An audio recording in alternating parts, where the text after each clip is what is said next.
Hey YouTube, how's it going? Buster here. So, I did a wee shot, I think it was last week, on the Behringer stack I've got. So, I'll let you know how I got that. So, I was on Gumtree, and there was a guy selling an Encore P-Bass, I think. And it was sitting up against the 4x10 that's down there. So, I texted him, said to look, I'm sorry, I'm not interested in your bass, but I'm interested in the cab that it's sitting against. Would you be interested in swapping it for an RB4?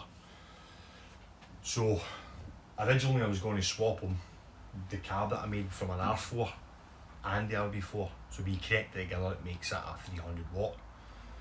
Dan wasn't interested in that, he only wanted the cab, the combo. So I ended up with another Behringer. So the Behringer itself, a lot of people don't like Behringer, and it's not because they're not good amps, it's because they're very similar to other products are similar to other products. If you can catch my double meaning there. So the equivalent to this would be an Ashton Mag 400. It's got the VU meter the same. The only difference would be as the Mag's got a slider EQ. This has got obviously an off-beat EQ. This is the original one that I got. So I got this cab, this head, sorry, and this cab about a couple of months ago. And now I've got this head and this cab. I don't know what I'm going to do with one of the heads yet. I'm just going to leave it up there and play through one. As you can see, they're slightly different colours. They're about a year apart. The other thing that happened was when I picked it up, if you notice on the shop video, you can see the speaker. The speaker was damaged. So the new speaker came today, so that's been fitted. It did come with a new speaker, brand new, in the box, in the wrapper, but it was a 10-inch Behringer Behringer speaker. But the slight differences is this has got a shoulder on it, whereas the other one's more sloped, so it wouldn't fit in. So I had to buy another one. So if anybody's looking for a 10-inch Behringer speaker, shout me up. I'll give you it for 30 quid. That's what, or £30. That's what I paid for that, including shipping. So it's now all working fine. So I've got it through. So this head's going through the 1x15, then down into the 4x10. I can also move this head over and put it through this 1x10 and the 4x12. But then I'll also, if I want to play through the BH250, I can play that, put that through the Behringer stack, or put it through the 4x12. I can't put it through the 1x10 yet because it needs a speak-on cable and a link set up. I'll probably do that eventually, but at the moment I'm just going to play it. I'm just going to be playing through my Behringer anyway just now. So that's the Behringer stack, more about that. So you're going to hear it.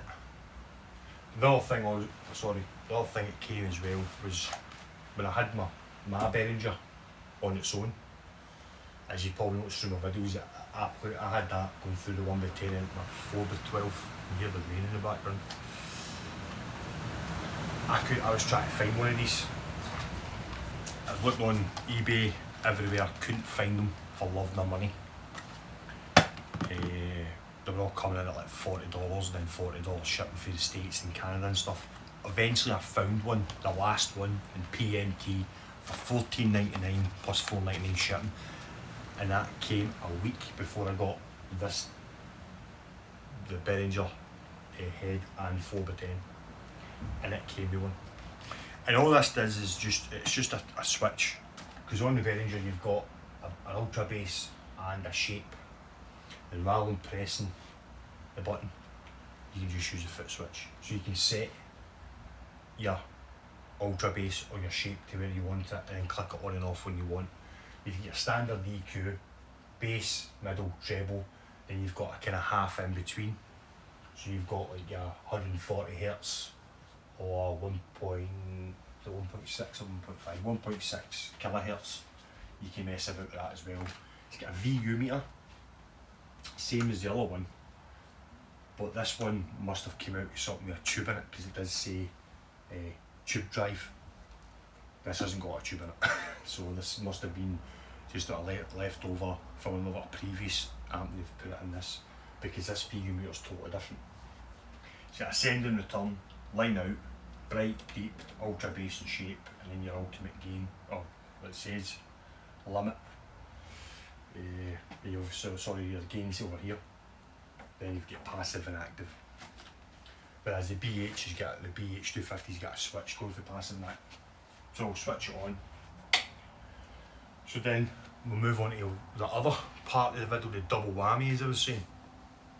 So I picked this up, I think, when did I pick this up?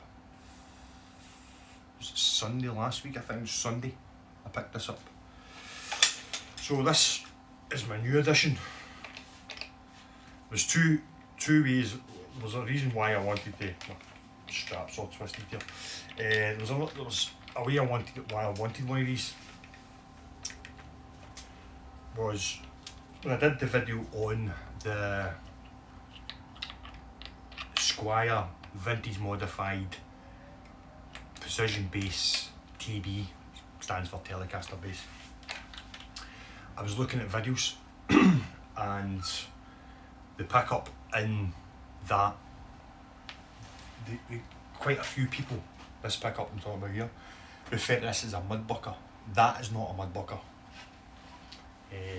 It's basically a Fender wide range humbucker. So it's exactly the same as a normal humbucker. A mudbucker, on the other hand, is actually a copyright from Gibson and Epiphone. That's what these are, is a mudbucker. So this is a mudbucker on a sidewinder, and both copyrighted by Gibson and Epiphone. So now I've got that out of the way. You look at this, you might think this is an EB-3. And technically it is an EB-3, but it's not really. Epiphone are going to push out the EB-3 name on their bass range, for the fact that Gibson only want to use the EB name for their basses. So this is actually called an Epiphone SG bass, but it's still an EB-3. I'll always know it as an EB-3, but eventually you'll find, if you look it up, it will come up just now. This is a 2018. This is advertised as an Epiphone EB-3 SG bass. Eventually, from what I'm reading, when you buy one of these from Epiphone, this will not be called an EB-3 anymore, it'll be called an SG bass. Other thing about this is a 34-inch scale. It's not a short scale. That's another reason why they're going to stop using the EB-3 name with these. So EB-3 means electric bass 3 position. That's what the 3 stands for. An EBO is just the mudbucker on its own, so it's just an EBO. An EB1, which are very rare, hard to find. An EB1 is the violin bass, which was actually an upright bass with frets that people played, like this style of bass, because you can get an extension for the EB1 that makes you can stand it up. Gibson are also, they've came out with a few new ranges, or they're starting to come out with a new range of basses, all short scale. So you'll have the the Gibson Les Paul, you'll have the Gibson Les Paul double cut bass, which is actually an Epiphone, a Gibson Les Paul Junior, I think that originally that was called. This is double cut Les Paul. They're also reissuing the Gibson violin bass, which would technically be the EB1. Then they're going to be re-releasing a new range of EBOs and EB3s. So you'll find eventually Epiphone this will not be called an EB3. Probably in the next couple of years it will just be the SG bass. And the fact that Epiphone do a lot of 24-inch scale. 34 inch. 34 inch, sorry, 34-inch scale. my brain just went out, just back from work. So yeah, so this is a full scale bass, so it's same scale as a P bass, same scale as pretty much all basses. And this is the kind of top of the range one. So it's got a set neck, it's mahogany body, mahogany neck, rosewood fingerboard, the inlays. It's got a full size headstock, so it's not got a short headstock either. It's got the new, I think this is the new Epiphone headstock. I'm not too sure, I can't remember if the new one's got a slight chamfer here. So yeah, 34-inch scale. So same scale as a normal bass. I got this for, I think no bad money. So I don't know what I'm going to do with it yet. I don't know if I'm going to keep it or I'm going to trade it for something else. I don't know yet. So yeah, really nice. Don't like the trapeze bridge. I've never been a fan of these. You can get a bridge to substitute that. Yeah, 34-inch scale. This is quite strange. Because normally I think a 32-inch scale, or 32-inch and a quarter, or whatever it is, but this is a 34-inch. So yeah, that's just what I've been reading online about this. As I said, Epiphone are going to, I think they're going to stop calling these the EBO range, because I think Gibson want to keep that as, so when you buy an EBO, you're buying a Gibson, you're not buying an Epiphone. So that's what they're kind of, people were kind of putting it on why is it called the SG bass? It was never called the SG bass, it was called the EBO or the EB-3. And people are saying that's the reason why, because they don't want Epiphone having the EBO name, it's only going to be Gibsons from now on. So don't take that as gospel, that's just for what I heard or what I've read on the internet. So yeah, everything I say is subject to your own looking online and finding it for yourself. I'm only going for what I've read online. So as I said, EBO stands for electric bass 3 position. So your first position, which is the bridge pickup, second position, which is the bridge pickup, neck pickup on together, third position, just the neck pickup. As I said, this is a mudbucker. The one that's on the Fender is not a mudbucker. It kind of, not annoyed me, but it kind of, I don't like it when people call that a mudbucker, because it's not a mudbucker. Bad thing about this is you can't split this, I don't think you can split these. But I'm interested in the pickup that Mad Malco was talking about on his video last night, that he fitted to a P-bass. I might upgrade this to one of the pickups, because this is a standard Epiphone one. It's not as muddy as what the Gibson one is.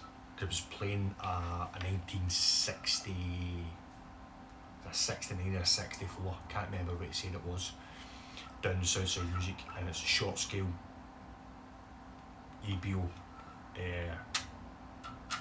and it was really muddy. This isn't that muddy.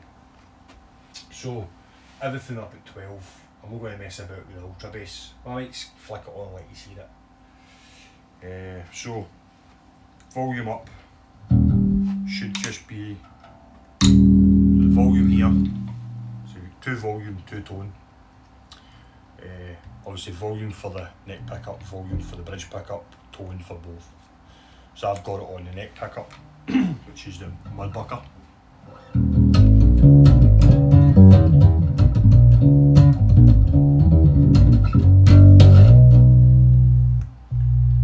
So take the tone all the way off.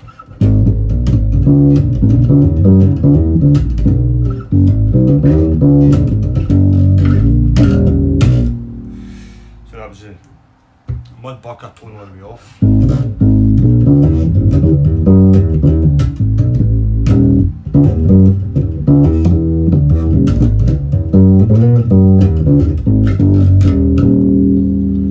all the way on.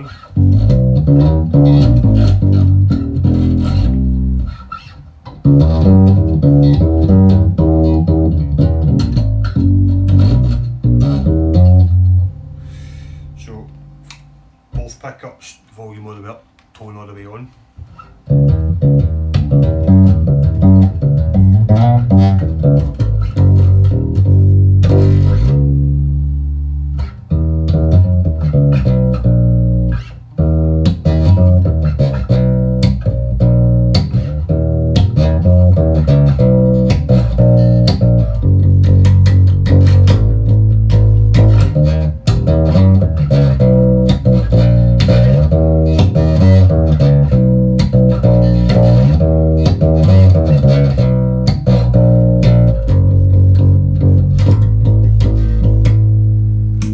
This is now the bridge all on.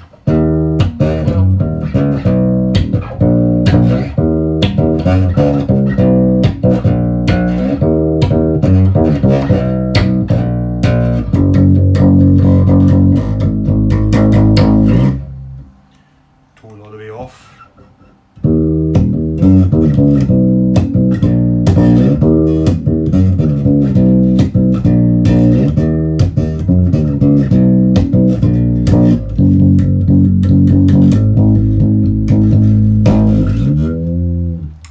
Yeah, so it's a really nice bass.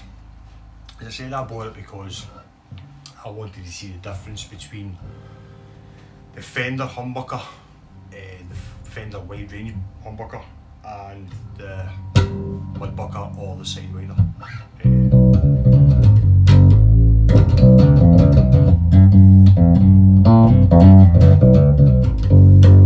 Reminds me a lot of the Revola I had years ago. I had a 1994 Revola, which is like looks like the Jack Cassidy bass but more symmetrical. Is it a 335, I think? So very similar to that, or a Sheraton, very similar shape. But I had an EB pickup in it. I think you must be able to split these because it had a switch in it. But I don't know if that was just like when you switched it, it was like a stomp switch on it. So I don't think maybe that had a different tone pot in it. I don't know, I'd need to look into it. I've never been a really big fan of the Epiphone basses, or Gibson in that matter. I don't know what it's been. Because the only at one time I had the Revola Thunderbird and the violin shaped one, and I never really liked them, so I sold them. And I wish I never got rid of the Revola right enough, because the Revola is a really nice bass and it's worth a lot of money now.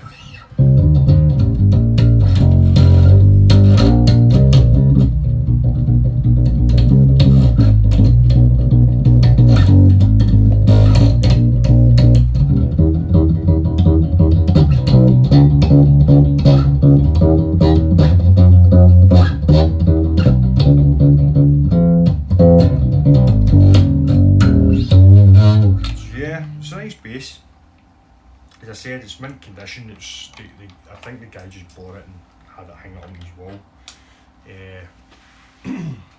So I bought it I'd sold one of my guitars and the money was sitting there, so I thought this came up, so I just thought I'd give it see what it was like. I thought myself, worst case scenario, if I don't like it, I'll either sell it for a small profit, because a second hand these are going for like, I think it's about 250, 300 second hand. So if I sell it for about that, if I decide to sell it, I don't know. I've been sitting, I wonder if really has a chance to play it, to be fair, because I've picked up on Sunday and went to work on Monday, so I didn't have a chance. So yeah, it's mint condition, not a ding, scratch or anything on it. Never had a neck break since 2019. 2018, sorry. Still got the grease and stuff in the actual machine heads. I put locking tuners, locking strap buttons on it, but that's about it. A new set of strings. Well, I say new. they actually came off of the Squire P-Bass Telecaster, and I put a set of vocal sounds on that, so they are relatively new. Yeah, as I say, I don't really like this bridge. I'm a big fan of these bridges. I'm going to tighten this rotary switch up. And if I do decide to keep it, I'm going to maybe invest in one of the pickups that Mad Malco had on his channel last night, and they fitted to the P-Bass to do his Billy Sheehan, which I did. I did the Billy Sheehan one before he did. But the only difference is I think he doesn't have a tone pot on one of his. I've got a tone pot still on the P-Bass pickup. That's the only difference, I think. And he's got a couple of mad switches in his as he normally does because he's a mad scientist. All I did is I changed the jack positions. Rather than the jack being here, I put the two jacks here. That's how I kind of still had room to do some stuff, and I did out a wee bit for the on-off switch for the humbucker. But yeah, so fun and games. As I say, that's how I got the Behringer. I swapped it for the Laney. Because I wasn't really using the Laney, to be fair. What I was doing was either using the Behringer or using the BH250. The Laney just sat there. So I decided to get rid of the Laney. I thought I was getting rid of this. This is an ISO, this. I thought I was getting rid of that, but ended up the guy didn't want it, as I said, so I'll just show you this. So this is the shape on. Shape.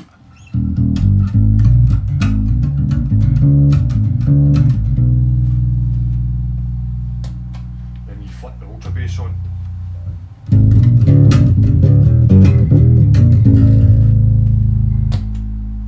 You can see it.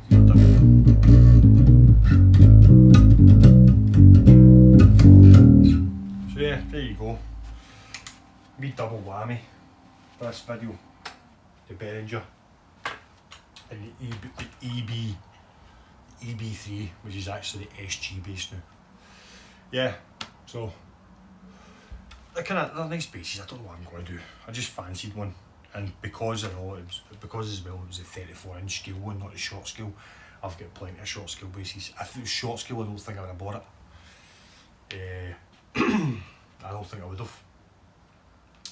But because it was a 34-inch scale, that's how I decided just to buy it. So there you go.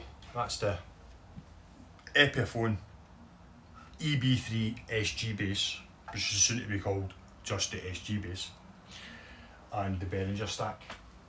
It's a really nice stack. I can't fault Behringer. I've had quite a few Behringers over the years. As I said, people don't. It's not the fact that Behringer don't make good equipment. That's not why people don't like them. It's because I need to watch what I'm saying. There's one of the YouTube guys had a cease and desist letter once he kind of started saying stuff about Behringer. But I like Behringers. It's not that I'm not slagging them, I like them. But as I said, people just have a thing about them because they tend to be very similar to other brands. So they do foot pedals which are similar to other pedals. They do amps that are very similar to other amps. As I say, this would be the Mag, either the Ashdown Mag 300 or the Ashdown Ag 400 if they do one. That's very similar. So there you go.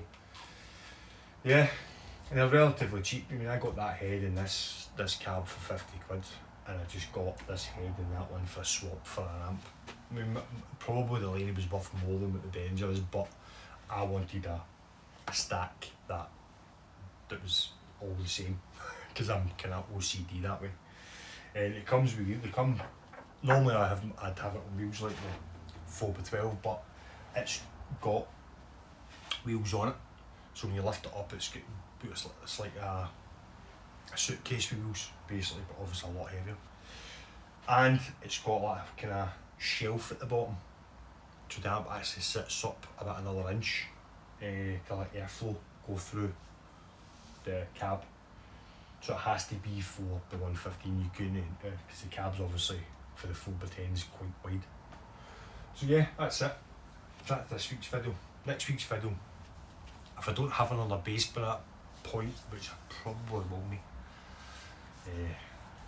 what I'll do is I'm going to dig out all my Squires and I'm going to do a video with every Squire that I've got, because I've got a few. So have a safe week and I'll catch you soon. Carry on.